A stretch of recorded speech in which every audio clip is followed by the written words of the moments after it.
За сэтгэлийн дархлаа нэвтрүүлгийн ээлж дугаарын зочноор одоо өргөдөн оролцож байгаа танд энэ өдрийн мэндийг хүргэе. Тэгэхээр өнөөдрийн та бүхэн ярилцах сэдв болохоор хүүхдийн одоо бага наснд авсан сэтгэл зүйн гэмтэл, шарах, ирээдүйд бие хүн болж төлөвшөхөд ямар нөлөө үзүүлдэг вэ? Юунаас болоод ер нь гэмтэл авах гээд байдаг те? Тэрнээс хэрхэн яаж урьдчилан сэргийлж одоо хүүхдээ өсгөн байж болохдаа юуг анхаарах уу гэдэг энэ талаар бас одоо эцэг эхчүүддээ зөвлөгөө мэдээллийг төлөхөө хүргэн нэн түрүүнд хүүхэд насны сэтгэл зүйн онцлог, сэтгэл зүйн хөгжил одоо хэрхэн явагддаг вэ? Үүнд хамгийн чухлаар нөлөөлдөг зүйлс нь юу вэ гэдгийг хэлж өгөөч. Тэгэхээр 0-аас 18 хүртэлх одоо насыг бид нэр яг хүүхэд нас гэж нэрлэдэг. За тэгэхээр дунд нь болохоор бид нэраа буюу нэраа үе, за тэгээд нэмээд тоглоомын нас, сургуулийн нас, өсвөр нас гэдэг ингээд ангилдаг. За тэгэхээр хүүхэд болгоны хөгжлийнхээ насны онцлогоос хамаарат гарч байгаа сэтгэл хөдлөлийн өөрчлөлтүүд нь хүртэл ингээд өөр онцлогт шинжүүдийг агуулж байдаг. За тэгэхээр яг энэ нөгөө бага наснаасаа буюу одоо энэ хөгжил яг хизээнээс явагдсан бэ гэхээр хөвчлийн ер нь бол одоо хүүхэд ураг бүрэлдэн тогтож байгаа үеэс хүртэл ингээд хөгжил явагддаг. Тухайн үеийн эхийн одоо стресс сөрөг хүчин зүйлүүд зэрэг нь болохоор хүүхдийн одоо энэ хөгжилд нөлөөлдөг юм аа гэж бол үздэг. За тэгээд нэг нас 8 одоо 6 сар хүртэл хүүхдийг одоо ихтэйгээ хэр энэгшилтэй байна гэдгээс шалтгаалаад хүүхдийн одоо сэтгэл зүй хэр одоо тасан зохицох чадвартай байна тий юмыг хэрхэн хүлээж авах вэ? За суур төгшөлт одоо байна уугүй юу гэх тий эдгээр бол яг хүүхдийн тэр нэраа үед бас их төлөвшөх хандлагатай байдаг. Тэгэхээр яг энэ үед нь хүүхдийн хэрэгцээ бол маш бага. Тэгэхээр яг нөгөө нэг идэх болон унтах тий. За тэгээ хүүхэд маань ихэвчлэн нөгөө нэг таагүй байгаа тэр мэдрэмжээ бол ихэвчлэн одоо уйлах ч гэдэг юм уу тий. Энэ байдлаар л илэрхийлж байдаг. За мэдээж одоо арай том болоод тоглоомын насанд шилжээд ирэх юм бол хүүхдүүд маань ихэвчлэн одоо уйлж илэрхийлнэ, дээрээс нь нэмээд хэлд орсон бол үгээр илэрхийлнэ, за үйлдэл хөдлөлөөрөө илэрхийлж эхэлнэ, за уйлгнах ч гэдэг юм уу, эсвэл зүрүүдлэх, бусад ийм одоо сөрөг ийм зүйлүүдийг одоо зан авирын өөрчлөлтүүдийг гаргаж одоо хүүхэд өөрийгөө ингээ илэрхийлж эхэлдэг. За сургуулийн насны дээр гэх юм бол хүүхдүүд өөрөө тодорхой хэмжээнд ингээд өөрийгөө илэрхийлнэ. За хэрвээ илэрхийлж мэдэхгүй байгаа бол одоо өөрийнхөө характераар тий өдөр тутам хийж байгаа одоо бусад хүмүүстэй харилцаж байгаа хандлагаараа хүртэл ингээд илэрхийлээд явдаг. Тэгэхээр энэ бүх одоо хүүхдийн насны онцлогт сэтгэл зүйн одоо хувьд те төлөвшөж хөгжих явцад ер нь эцэг их нэгдүгээрт мэдээж хамгийн чухал нөлөөтэй байх те өөр бусад хүчин зүйлсүүдийг нь хэлж өгөөч. Тэгэхээр мэдээж ингээд хүүхдийн хөгжилд те бид нэр одоо мэдээж хамгийн ойр байгаа гэр бүлийн гишүүд. За тэгээд цаашаа бид нэр одоо цэцэрлэгт явах, сургуульд явах гэдэг ингээд нийгэмтэй орж эхэлдэг учраас нийгмийн хүчин зүйлүүд, бусад хүмүүсийн харилцаа тий эднэр бол ингээд нөлөөлж идэг. Тэгэхээр яг хүүхдийн одоо энэ сэтгэл зүйн гэмтэл гэдэг байгаа энэ зүйл бол одоо бид нэр тухайн хүүхдээсээ илүүтэйгээр одоо нийгмийн хүчин зүйлүүд, өөр бусад хэм нийгмийн хүчин зүйлүүд тий гэр бүлийн хүчин зүйл гэх мэт энэ зүйлүүд бол нөлөөлж эхэлдэг. Тэгвэл хүүхэд насны сэтгэл зүйн гэмтэл, сэтгэл зүйн шарах гэж энэ ер нь одоо сэтгцийн эрүүл мэндийн чиглэлд тусдаа одоо тий эмгэг ямар нэг өвчин гэж явдаг юм уу? Сэтгэл зүйн шарах гэж ер нь юу хэлээд байна вэ? Тодорхойлно. За сэтгэл зүйн гэмтэл гэдэг маань одоо тий одоо тухайн амьдралын хугацаанд гэсэн үг тий төрснөөс ахуулаад энэ хугацаанд тодорхой цочмог стрессүүд эсвэл удаан явцтай энэ стрессүүд нь тухайн хүний сэтгэл зүйд нөлөөлсөнтэй холбоотойгоор тэр сэтгэл хөдлөлөөсөө болоод тухайн хүний амьдралын чанарт хэр нөлөөлж юм тий амьдрал одоо өдөр тутмын хэвийн амьдралд нь нөлөөлөл үзүүлэх. За тэгээд цаашлаад бүр тэр тухайн хүн нь бусад хүмүүст хэр нөлөөлж ийн гэдгээс шалтгаалаад сэтгэл зүйн гэмтлийг бол үнэлж болдог. За тэгээд ихэвчлэн одоо энэ бүх стрессүүд одоо сэтгэл зүйн гэмтэл болдго юм уу гэвэл үгүй. Тэгэхээр тухайн хүүхдийн одоо өөрийнх нь сэтгэл зүйн онцлог гэж байгаа тийм ээ. Хэр юмыг даван туулах чадвартай, стрессийг хэр даван туулах чадвартай. Магадгүй одоо нэг тусал дэмжиж байгаа хүмүүсийн дэмжлэг хэр байгаа юм гэдгээс шалтгаалаад энэ магадгүй гэмтэл болохгүйгээр тухайн стрессийг ингээд хэвийн хариу урвал одоо сэтгэл хөдлөлийн хариу урвал үзүүлээд ингээд ангаах одоо тий эрүүл болох тэр одоо хэвийн амьдралдаа үргэлжлүүлэх тийм боломжууд бол маш их байдаг. За тэгээд хүчтэй тэр цочруул тухайн хүнд ингээд өдөр тутмын хэвийн амьдралд нөлөөлөд эхэлэх юм бол энэ бол заавал одоо эмчилгээ, тусламж, дэмжлэг шаардлагатай гэж үзэж байна. Одоо тэр зарим нэг стрессийг, зарим нэг зүйлсийг ингээд хэвийн хариу урвал болоод даван тулчдаг хүүхэд байна. Тэрийг маш эмзгээр хүлээж аваад сэтгэл зүйн одоо гэмтдэг, шархалдаг ч юм уу. Одоо ингээд тий сэтгэл санаанд нь сөргөөр нөлөөлдөг ч хүүхэд байна. Тэгэхээр ямар одоо хүмүүжил, ямар нөхцөл байдалд орсон хүүхэд тэр альва зүйлийг эмзгээр хүлээж аваад тий сэтгэл зүйн ингээд нэг гэмтчих гээд байдаг юм ээ. Тэр хүчин зүйлсийг нь таялж өгч. Тэгэхээр хүчин зүйлсүүд бол маш их өргөн болгохтой тийм ээ. Тэгэхээр одоо цочмог стрессүүд байж болж байна тий. Гинтийн явдлаар ээж аваагаа алдах ч гэдэг юм уу. Эсвэл ямар нэгэн аваарсалд орох ч гэдэг юм уу. Тухайн хүүхдэд тийм аюултай тий тааламжгүй мэдрэмж өгж байгааг маш гинтийн төлөвлөөгүйгээр ингэж одоо ирж байгаа энэ стрессүүд бол цочмог юм сэтгэл зүйн гэмтэл үүсгэдэг.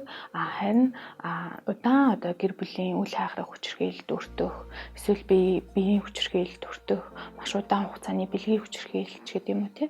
Эсвэл ийм нэг хайхамжгүй одоо байсантай холбоотойгоор үдгийнхний хүчирхийлэлд өртөх тий дарамт ч гэдэг юм уу. Эднэр бол ингээд харахаг явцтай удаан ийм явцтай байдаг. Тэгэхээр энэ өгж байгаа стрессүүд маань хүчин хэр байх юм? Тухайн хүүхдэд нөлөөлж байгаа, өвтгөж байгаа одоо тэр сэтгэлийн өвчөж байгаа хүчин хэр байх юм? За хугацаа нь хэр байх юм гэдгээс шалтгаалаад энэ бол ингээд өөр ийм хариу урвалуудыг өгöd явдаг. Яаж одоо бид хүүхдээ таагүй байгааг тий сэтгэл зүйн хувьд одоо ямар нэг тэр үл хайхрах хүчирхийлэлд өртөөд байна уу? Эсвэл бол үе тэнгийн одоо тий дарамт шахалт хүчирхийлэлд өртөөд байна уу? Тэр хүүхэд сэтгэл зүйн хувьд тааламжгүй байгааг ер нь яаж анзаарч мэдэж болох вэ? Тэгэхээр ер нь бол одоо яг няраа хүүхэд бол хөвчлэн ойлгох байдлаар өөрийгөө илэрхийлнэ тий. Бүх тааламжгүй байгаа мэдрэмж ойлгох байдлаар илэрхийлнэ. За харин тоглоомын нас буюу одоо тий бага насны хүүхдүүд маань хөвчлэн хэлд орсон бол тухайн зүйлээ илэрхийлж ярина. Эсвэл одоо ойлгох ч гэдэг юм уу. За мөн аав ээжээсээ угаасаа нөгөө салахгүйгээр хормойдож яваад идэг гэдэг чинь тий. Уг салахгүй уйлаад одоо ингээд өөр одоо хүнд орхих ч гэдэг юм уу. Эсвэл цэцэрлэгтэр нүүлдэх гэхээр уйлаад байна гэдэг маань ер нь бол тухайн хүүхдэд тавгүй л байна гэсэн үг байхгүй. Тэгээд дээрээс нь нэмээд хүүхэд маань эсэргүүцэх эсвэл одоо нэг газар хөвтөд уйлж барьдаг чинь энднэр бол эсэргүүцэж байгаа үйлдэлийг үзүүлж байгаа гэсэн үг. За тэгээд бага насны хүүхдүүд маань орондоо ширх. За эсвэл одоо хөгжил ухарч болно. Тухайн хүүхэд маань одоо би дааж бизнесд сурсан байсан бол өмдөн одоо тэр нь алдагдаад өмдөндөө шээгч гэдэг юм өмдөндөө баах эсвэл хумсаа мэрэх хурууга хөхч гэдэг юм уу те хэвийн биш юм зан үйл гаргаж байгаа бол тухайн хүүхдэд маань энэ бол сэтгэл зүйн хувьд асуудал байна шүү. Тухайн хүүхдийг анхаарах хэрэгтэй байна шүү гэсэн тохиол. За сургуулийн насны хүүхдүүд маань ихэвчлэн ярьдаг учраас өөрийнхөө тавгүй байгааг илэрхийлнэ.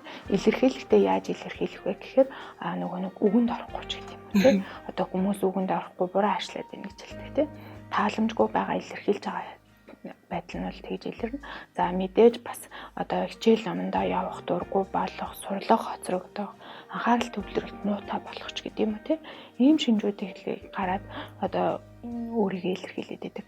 Өсвөр насны хүүхдүүд маань яаж илэрхийлдэг вэ гэхээр хэрвээ гэртээ байх дург байгаа бол үеийнхэнтэйгээ нийлж гадуур тэнэх, худлаа ярих, магадгүй үеийнхэнтэйгээ нийлээд хулгай хийх гэдэг юм уу, нийгмийн хэв журмыг зөрчих үйлдэлүүдийг гаргана. За магадгүй гэрээсээ даачих ч гэдэг юм уу, сургуульдаа явах дурггүй болох. За хэлж байгаа үгийг одоо доктортой сонсож чадахгүй, урдаас нь одоо хэрэлдэх ч гэдэг юм уу тийм. Ийм үйлдэлүүд гаргаад байгаа. Эсвэл бүр хүүхэд маань гэрээсээ гарахгүй, хоолоо идэхгүй, нойронд гүнгэн болох. Эсвэл хорт туршилт хит автах тийм. Таймих, арих, магадгүй дэлгэцийн хэрэглээнд хит автах. За тэгээд өөрийгөө харьцлах чадварууд хэр байна тийм гэдгээс шалтгаалаад хүүхдийн сэтгэл зүйн талаас бол ийм өөрчлөлтүүд гарах боломжтой. Тэгэхээр эцэгчүүд маань хэрвээ ийм шинж тэмдэг илэрчил байгаа бол таны тусламж хүүхэд чинь хэрэгтэй байна. Та анзаарах ёстой байна л гэсэн үг. Сэтгэл зүйн шарх өөрөө эдгэрдэг зүйл юм уу тий? Цаг хугацаа өнгөрөхөөр эсвэл бол улам архагшаад яваад идэх юм уу? Ер нь одоо хүндрэлэн тий ингээд шархалсан сэтгэл зүйтэй, сэтгэл зүйн магадгүй гэмтцэн асуудалтай байгаа хүүхдэд цаашид одоо ямар эрсдэл үүсэх вэ? Тэгэхээр ер нь хэр даван туулж ийн гэдэг шалтгаална. За мэдээж яг юм сэтгэл зүйн гэмтэл өртсөн бол магадгүй тодорхой түүнийг санагдуулах хүчин зүйлүүд бидний амьдралд орж ирэх юм бол тухайн зүйлийг эргэн санах ч гэдэг юм уу тий. Тэр байдлаараа дахиад сэтгэл хөдлөл нь тогтворгүй болох ийм завирууд илэрч болно. За ерөнхийдөө бол одоо бэлгийн хүчирхийлэл төртөгч гэдэг юм уу хүчтэй маш хүчтэй юм зочрол авсан тохиолдолд бол энэ гэмтэл бүрэн одоо илэрших дэрэх боломж бол харьцангуй багтай.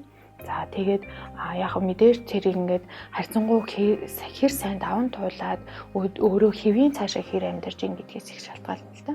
Магадгүй энэний цаашаа дагамжраад сэтгэлийн ямар нэг юм гэртэй болох тохиолдолж байж болно. Эсвэл тухайн хүүхэд маань яг тэр зүйлийг маш сайн одоо таны мэдгүй сэтгэл засалч гэдэг юм.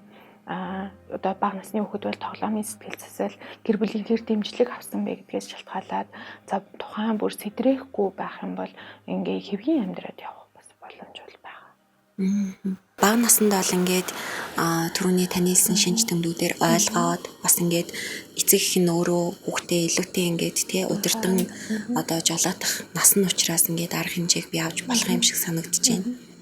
Өсвөр насны хүүхэд нөгөө яг ингээ өөрөө бие хүн болж төлөвшгөөд тий өөрийгөө ингээд одоо насанд хүрсэн хүн мэдэрдэг үедээ маш их ингээ эцэг зөрчилддөг шүү дээ. Энэ тохиолдолд одоо хамгийн үр дүнтэй ч юм уу арга нь юу гэж зөвлөх вэ? Та хүүхэдтэй одоо яаж харьцах хэрэгтэй вэ? Тэгэхээр яг өсвөр нас буюу бид нэр өсвөр насныхан маань одоо яг шилжилтийн үе буюу бид нэр одоо тий хүүхдээс том хүн болохгүй шилжих гэдэг одоо энэ үеийг нэрлэж байгаа шүү дээ. Тийм учраас шилжилтийн нас гэж нэрлэсэн. Тэгэхээр энэ үе дээр бид нэр одоо шилжилтийн наснаас өмнөх үе дээр бид нэр хөвчлэн гэр бүлийн хүрээнд одоо тий харилцаа илүү төлхөө явж идэг бол өсвөр насны дээр илүү нийгмийн тий найз нөхдийн хүрээлэл дээрж орж ирдэг. Бид нэр яг нийгмийн одоо орчинд одоо тасан цогцоох, амьдрах тэр арга барилаа яг энэ үед олж авч идэг тий. Тийм учраас хөвчлэн нөгөө нэг хүүхдүүд маань найз нөхдөд илүү төлхөө байх, өөрийнх нь одоо сонирхолтой нэгтэй хүүхдүүдтэйгээ байх, тэр тухайгаа ярилцах ч гэдэг юм уу тий.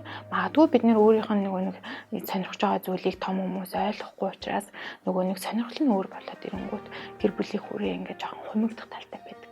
Гэхдээ мэдээж ингээ бага наснаас нь хүүхдтэйгээ элен далангуу сайн ярилцсан, нээлттэй ийм байдаг эцэгчүүд бол энэ хямралыг даван туулахад маш амар. Ерөнхийдөө ийм нээлттэй байдаг бол дэмжлэг үзүүлэхэд чамар тийм ээ. За тэгээд хүүхдүүд маань яг шилжилтийн насн дээр тэр нөгөө нэг өөрийнхөө хэрэгцээг найзуудаас авах гэдэг. Тийм учраас бид нэр одоо том хүмүүс хөвчлэн нөгөө нэг зөвлөдөг тийм.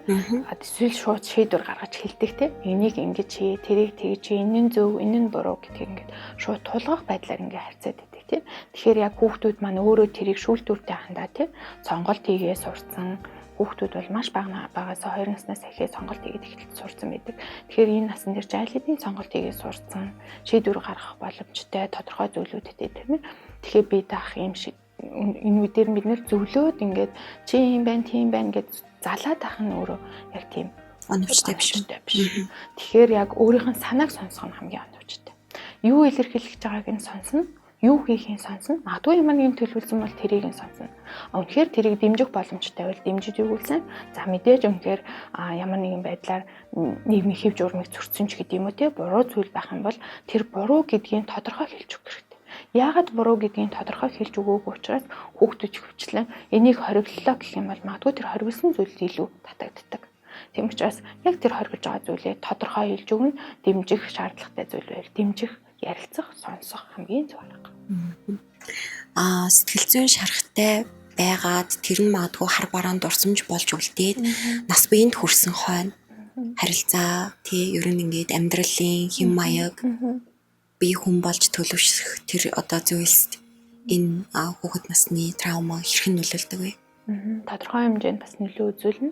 Тэгэхээр одоо ямар одоо нэг гэмтэл байсан бэ гэдгээс шалтгаалж байгаа тийм. Хэрвээ ингээл гэр бүлийн хүчирхээлд маш удаан хугацаанд байгаадсан бол тухайн хүүхэд сэтгэл зүйн талаас мөн зан үйлийн талаас өөрчлөлтүүд гараад эхэлждэг тийм. Ийм хүчирхээлд төрсэн хүүхдүүд их хүчлэн гэрээсээ даацсан ч гэдэг юм уу, нийгмийн хэв журмыг зөрчин ч гэдэг юм уу. Ийм үйлдэлүүд гаргаад идэх учраас би хүн болон төлөвшөхтэй бас ийм үйлдэлүүдээ гаргах гэдэг хандлагатай. магадгүй хүчирхийлэлт өгч учраас ийм сэтгэл зүйн гэмтэл авсан хүүхдүүд яг тэр одоо бусдад гаргах ч гэдэг юм уу тийм хандлагууд бас ажиглагддаг. Хоёр дахьчаар та түрүүн ярианы дундуур халт хэлжсэн өөр бас ингээд эмгэг үүсгэх шалтгаан эрсдэл болдог гэд тий. Тэрэн дээр тодруулж асуумаар байна. Одоо өөр хавсарсан тий одоо багтаа ингээд ийм гэмтэл авч исэн бол ямар одоо сэтгэл зүйн асуудал эмгэгт хүртэх эрсдэл өндөр гэдэг. Мэдээж энийгээ даван туулж чадахгүй сэтгэл хөдлөлийн өөрчлөлтүүдээ одоо ингээд сунжраад яваад байгаа юм бол магадгүй сэтгэл түгшээлт, сэтгэл гутрал тий ямар нэгэн байдлаар би хүний эмгэг гэдэг юм уу тий эсвэл магадгүй дотоод шалтгаантай ямар нэгэн өвчтнүүдийг нөхцөлдүүлж тэрийг сэтрэх юм өөрчлөлтүүд төрөж болдог. Айдсын одоо хариу урвалууд нь сунжирсаар байгаа айдсын эмгэг үүсгэж гэдэг юм уу тийм байдлууд үүснэ. За магадгүй стрессийн шалтгаантай одоо биеийн талаас илэрдэг зовируудаар илэрдэг эмгэгч үүсэх боломжтой. Яа замаадаг хүчнүүд үүсдэг. Тэгвэл хүүхдээ одоо сэтгэлийн дархлаатай болгож өсгөх тий одоо эрүүл сэтгэл зүйтэй өөрийнхөө сэтгэл зүйг мэдэрдэг, илэрхийлж чаддаг хүн болж төлөвшүүлэхэд хамгийн чухал хүмүүжлийн арга барилууд гэвэл та юу гэж нэрлэх вэ? Энийг илүү ингээд анхаараарай гэдэг зүйлс нь. Тэгэхээр яг би хэлсэн шүү дээ түрүүн хүүхэд 2 наснаас сонголтыг эдгэлсэн байдаг гэх. Тэгэхээр яг тэр сонголтыг хүндэлдэг байх хэрэгтэй. За мэдээж яг тэр нэраа үед нь эрхийн тэр энийг шиг хугацаа бол маш чухал. Тэгэхээр яг бид нэг одоо хуулиараа 3 нас хүртэл хүүхдээ хараа гэх хуулийн заасан байгаа бол тодорхой шалтгаантай. Тэгэхээр яг тэр хүүхдэд хэрэгтэй байгаа хүн тухайн хүүхдэд яг ойр байх хэрэгтэй. Тэгэхээр мэдээж хэрэгтэй байгаа зүйлд нь ээжт байгаа. Тийм учраас яг ийм ойр байх, тухайн яг ингээд тааламжгүй одоо өлсөн мэдрэмжээ илэрхийлж хэлтэн хөхөөлөгч гэдэг юм уу те. Энэ байдлыг хэр сайн одоо энэгш олж авснаас бас шалтгаална. За бага насны хүүхдүүдтэй одоо яг өөрийгөө сайн хэлд орох цагаасаа өөрийгөө илэрхийлээд эхлэхэд нь хэр дэмжсэн, сонссон гэдгээс шалтгаалаад хүүхэд нээлттэй хэр харилцаж ийн гэдэг нь чухал. За мэдээж ингээд хэцүү бэрх зүйлүүд амьдралын явцад ингээд тохиолдох бүрдэн хэр дэмжлэг үзүүлж ийн те ээж аав нь хэр халамжилж ийн гэдэг нь чухал. Мэдээж энэ хүүхдүүдтэйгээ хамтарч тоглоно гэдэг бол хамгийн чухал. Тэгэхээр хүүхэд нэг стрессээ тайлдаг одоо бага насны хүүхдүүд стресс тайлах ганц арга бол засах арга бол угаасаа тоглоно. Тэгэхээр хамтарч тоглох, чанартай одоо 30 минутыг өдөр болгон хүүхдтэй зарцуулах, тоглож байгаа хэвцтэй бад нэр өдөр тутмын амьдралаа ярилцаж болно. Эсвэл одоо тоглоомоор дамжуулаад гэр бүлийн амьдралаа ингээд хамтарч гэр бүл болж тоглож болно тий. Ингээд тухайн хүүхдэд тоглоомоор дамжуулаад энэ зүйлүүдийг ингээд ойлгуулад, мэдүүлээд буруу зөв гэдгийг бас тоглоомоор дамжуулж ойлгуулах боломжтой. Тэнгүүт хүүхэд ингээд буруу зөв гэдгийг ойлгоод ирэхээр за энэ буруу юм байна, энэ зөв юм байна гэдгийг мэдэж эхэлнэ. За тэгээд ингээд даван туулах болгонд нь хин нэгэн дэмжлэг үзүүлээд ангууд ямар нэгэн хүчтэй стресс магадгүй хүчирхийлэлт төрсөн тохиолдолд хилдэг. За ер нь бол ихэвчлэн нэг юм хүчирхийлэлт өртөгч гэдэг юм уу энэ тохиолдлуудад ихэнх буюу 50 гаруй хувь нь нэг шууд одоо хилээгүй нуух тохиолдлууд байдаг. Тийм учраас магадгүй энэ хүүхэд өөрийгөө илэрхийлж ярьдаг маш сайн ээж аавтайгаа дотн байх юм бол энээс бол үрдсэн сэргийл болох нь шүү дээ. Эртийг мэдэж болно. Дахиад даамжрахаа сэргийлж болох ч гэдэг юм уу. Ийм зүйлүүд бас байдаг. Тухайн хүүхэд маань ээж аваасаа айхгүй өөрийгөө илэрхийлж ийн гэдэг маань бүх зүйлээс болгоомжлох одоо тийм хүчлийг бүрдүүлнэ. Дээрээс нь нэмээд хүүхэдтэй одоо энэ танихгүй хүнтэй ингэж харьцаж болдгүй юм. Эсвэл одоо тийм энийг бол буруу юм аа. Эсвэл цахим орчинд ингээд танихгүй хүнтэй харилцах нь буруу ч гэдэг юм уу тийм. Магадгүй нээлттэй байдаг бол цахим орчинд ийм хүнтэй танилцлаа гэдгээ хүүхэд нь ээж авдаа хэлэх ч гэдэг юм уу. Ийм байдлаар маш олон урьдчилан сэргийлэлт хийж болох учраас эцэгчүүд маш сайн одоо анхаарах хэрэгтэй. Дээрээс нь нэмээд одоо бүх зүйлийг нь одоо тухайн хүүхдээр одоо өөрөөр нь шийдвэр гаргуулж тийм хийлгэх үр дүнгийн өөрөөр нь мэдрүүлэх гэдэг юм уу тийм энэ байдлууд бас их нөлөөлж идэг. Нөгөө хүүхдийн насанд нь тохирсон ажил хийлгэх гэж нэрлэдэг байгаа тийм баг одоо хэрвээ бид нэр ингээл хөлд ороод ингээл юм хүмийг таньж мэдээлэл хэлж байгаа энэ үед нь тооц харьцах ч гэдэг юм уу тийм хүүхдийн насанд нь тохирсон энэ жижиг ажлууд хийж байгаа нь өөрөө би энэ гэр бүлд ямар нэгэн үүрэгтэй юм байна тэгээ би энийг хийх ёстой юм байна гэдгийг бас мэдэж авдаг. Тэгэхээр энэ байдлууд маань хүүхэд нас нөлөөлдөг. Тухайн хүний хүүхдийн танин мэдгүүд нөлөөлнө. Сэтгэл зүйн хөгжилд нь бас сайнаар эргээр нөлөөлж идэг. Ер нь хэр засал эмчилгээ сайн авдаг зүйл вэ те?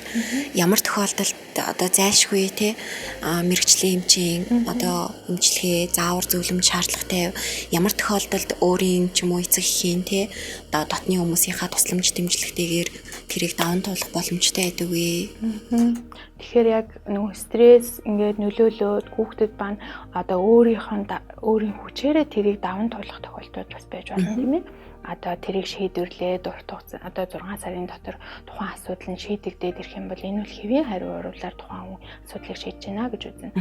Үнэхээр шийдэж чадахгүй байгаа сунжраад хүүхэд нь сэтгэл одоо гутралын өөрчлөлтүүд илэрэх, түгшилтийн өөрчлөлтүүд илэрэх ч гэдэм үү, хоолны туршил буурах, нойронд хөнгөн болох, хар дар зүүдлэх, хичээл сурлагадаа муудах, анхаарал төвлөрөлт байхгүй болох.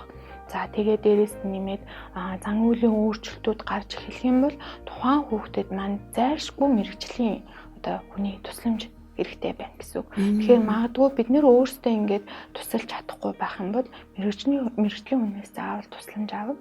За тэгээ мэдээж таслын аргууд маш их байгаа. За таны мэдгүн засал, тий, тоглоомын сэтгэл засал. За тэгээд хэрвээ энэ заслууд маань одоо хийгдээ давхар ямар нэгэн байдлаар эмийн эмчилгээ хийлгэх шаардлагатай бол мэрэгжлийн эмчээс зөвлөгөө авч эмийн эмчилгээг үргэлжлүүлэх ч гэдэм үү те. Магадгүй энэ шинж тэмдгүүд эхлээд ингээ илрээд үнэхээр одоо бид нэр өөрсдөө тусалж чадахгүй бол мэрэгжлийн эмчээс зөвлөгөө авал хамаагүй л үр дүнтэй сунжрах те даамжрах дахиад сэдрэх энэ байдлуудаас үргэлжилж байна.